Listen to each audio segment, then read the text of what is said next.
Let's all go to the lobby. Let's all go to the lobby.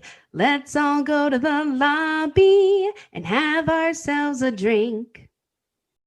All right, and with Michaela singing, that means we are back in the lobby bar for the week of May the 4th, 2026. May the 4th be with you, Brian and Michaela here today. And today, what a day. Star Wars Day, Michaela. Star Wars Day indeed. May the fourth be with you always.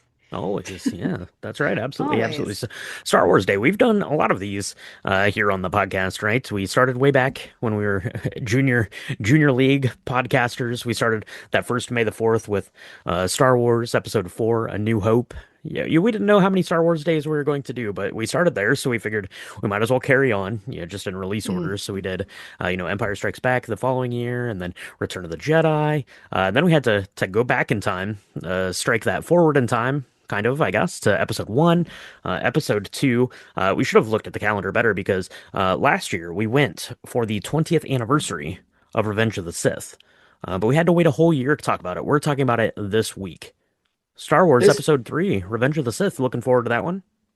looking forward to that one. Looking forward to that one. I have to say, there's so much now. Like we could do Drink the Movies for 300 more years, and we could talk about, all of the Star Wars things. We have like Andor, and we have The Mandalorian, and we have, Rogue One. We have that's not even counting like the Clone Wars cartoon or animated film. Sorry, it's animated. There's so much now. We Yeah, could we I mean eyebrow, come I on. think it's just the sign from the universe, Brian, that we have to do Drink the Movies until we're dead.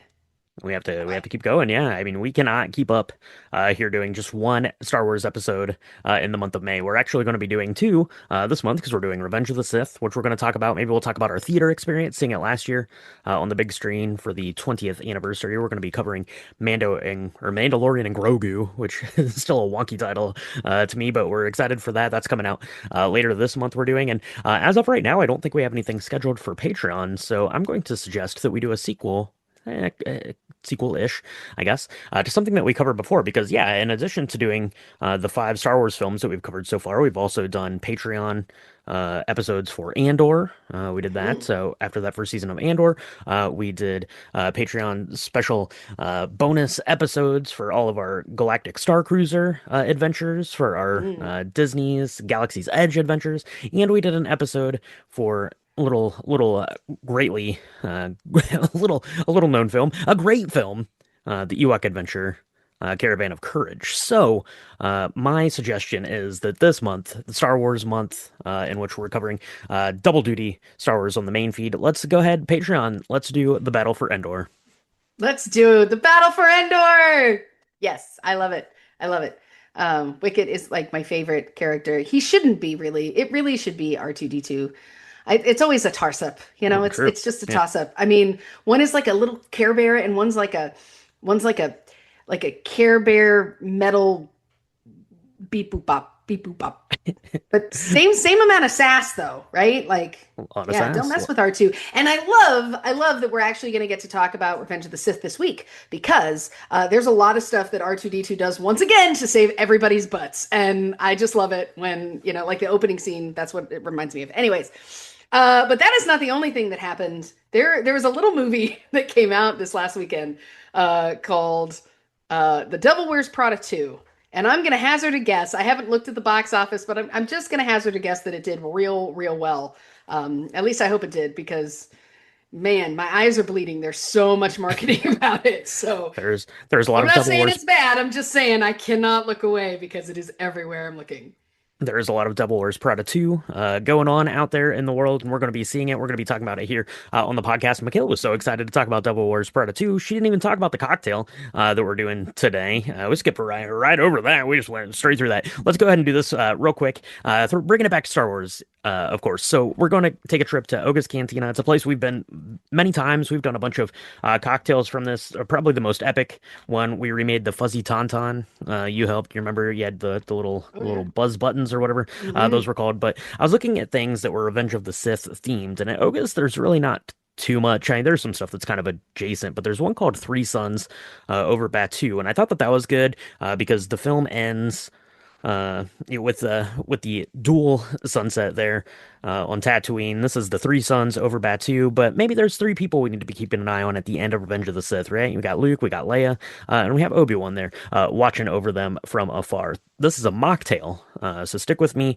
You could probably put some vodka in this, that would be good, or some gin, that would be all right. But we're going to make this up as follows. So at Oga's, we're using Minute Maid Premium Lemonade with hot honey, Dole pineapple juice, mango juice, guava juice, and some ginger. So that's pretty good. It's going to be a little tropical, a little fruity. So go ahead, yeah, do some vodka, do some silver rum. That would be nice in this. Mm. Tequila might be pretty good in this.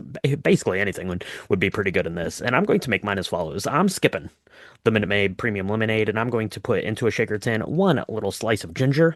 I'm going to go ahead and give it a muddle.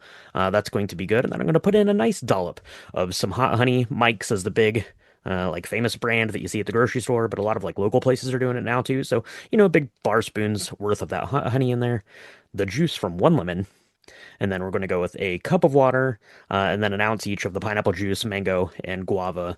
Go ahead and give that a shake.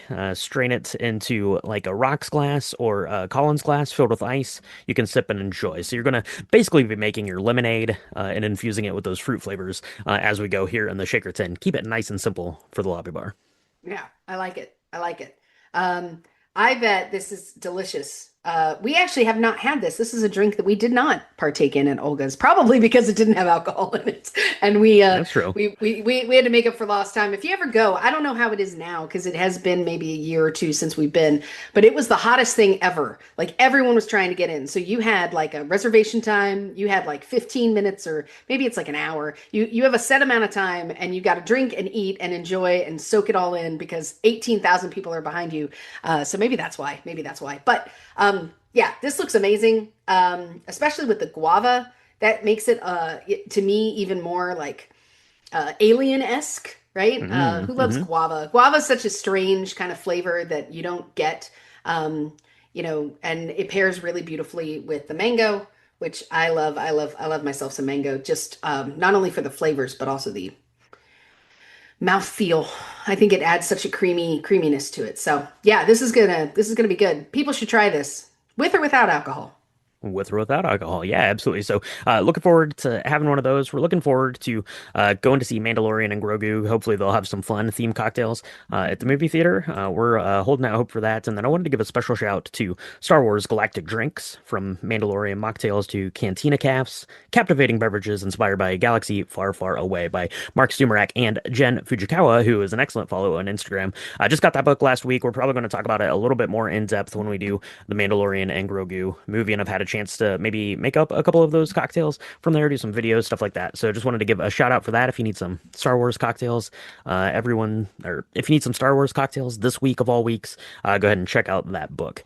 Devil Wears Prada Part 2, it wins the week. Of course, it makes a lot of money, $77 million, followed by Michael, coming in at $54 million. Still no bounds there on the Michael Jackson biopic. Any signs of slowing down, but $77 million, I feel like, is a lot of money for Devil Wears Prada 2. Just reinforcing the fact that people loved that original movie 20 years ago. They still love it today, and are going to go see it. We're going to try to get out to see it this week, I think is the plan. So we have that, Super Mario Galaxy, Project Hail Mary, and then a film called Hokum comes in at fifth place, $6.5 million there. I'm not really familiar with what that is. A few people have been out to see Devil Wears Prada Part 2. Michaela, you heard anything about this one? I have heard that it's great. A lot of people seem to really like it that like the first one. That Okay. and the fashion is amazing. Stanley Tucci is apparently still the best. I don't know, the best kept secret in it. That's not a secret. I don't know. Yeah, people seem to like it. If you like the first one, I don't. Given the information that I've received, gives me no reason to think that it's not better than the first one, but it's certainly not terrible, is what I'm hearing. So that's great. There you go. Absolutely. So, get out, check that out. Let us know if you've seen it. Let us know what you think about it. Let us know what you thought about the first one, and yeah, let us know what we need to keep our eye on for that. Hopefully, some good cocktails to come in. Along with that one at the theater when we go see that this week. We've got a couple of new things coming out. later on after we see the Devil Wears Prada Part 2. We've got some things that we're, I think, interested to see both of these. They're not like to-dos here for the podcast, but they're things that we want to see. The first one being The Sheep Detective. Of course, who doesn't love some sheep that are also detectives? And Mortal Kombat Part 2. Coming, I guess, the sequel on the heels of that era release of the first Mortal Kombat film. So gonna go check that out. Sheep Detectives, Mortal Kombat Part 2. Michaela, what do you think? Should we have sheep Mortal Kombat? What do you what do you think? That would be really funny, actually, if it was like Mortal Kombat, Sheep but like the combat. sheeps had to be dressed in the characters, where it's like That Sonya would be and cute. like Kitana. That'd be so funny. Especially like in the original, like with the sheep detectives, they're all like Australian, I think. I think maybe they're Mm. English. I don't know. That's interesting. Yeah, yeah. I'm excited. I'm excited about that idea. Coming soon from Drink the Movie Pictures. We've got Mortal Kombat 3. That's Sheepity right. sheep. The Gonna be sheepity great. sheep, yeah, sheep detective. That one's has coming out has a lot of good voice talent. Obviously, Hugh Jackman here is the lead farmer, sheep farmer. I think it's a whodunit. It's a real Knives Out sort of thing here with sheep, so that's looking good. Mortal Kombat Part 2 is looking like it's probably going to be pretty fun if you like the world of Mortal Kombat and like the zany nonsensicalness of it. This is probably going to come in and keep carrying on with that, right? We get Johnny Cage this time as Carl Urban, and there's another thing of note here. We've got a concert film documentary. Billie Eilish, Hit Me Hard and Soft, the tour live in 3D. This is interesting to me because Billie Eilish is amazing. She's won Oscars, she's won Grammys. She can do it all as it seems. And apparently now she can also make documentaries with none other than James Cameron, co-directed by Billie Eilish and James Cameron here. It's in 3D. James Cameron's doing it in 3D, which means that we probably should go to the movie theater to see it in 3D because even if you don't care for Billie Eilish or she's not your jam, like I feel like having James Cameron do your movie documentary in 3D is pretty good. And this also it documents the Manchester, England shows. So there you go. Ooh, that'll be good. That'll be good. I think this is also a really great opportunity if you're like me and feel like you were super late, and maybe not even all the way on the Billie Eilish train. This is probably going to be really educational and, help you develop an appreciation, even if you're not a super huge fan of her music.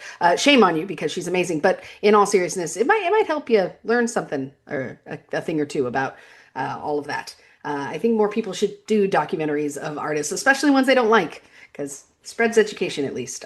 Yeah, so I'm looking forward to that. There you go. Absolutely. Last week on the podcast, we talked about Michael. That was a good conversation about the King of Pop. And this week, we're going to be talking again, not to belabor the point, Revenge of the Sith. So check that out over on Patreon. We did our Patreon bonus episode of The Bride. You can go check that out. And yeah, we'll be doing some fun stuff on Patreon here as we make our way through Star Wars Day, week, month, year. Probably. Yeah, so there you go. So I think that's going to go ahead and wrap it up here for this special May the 4th be with you episode of The Lobby Bar. Thank you so much for tuning in, and we'll talk to you next week.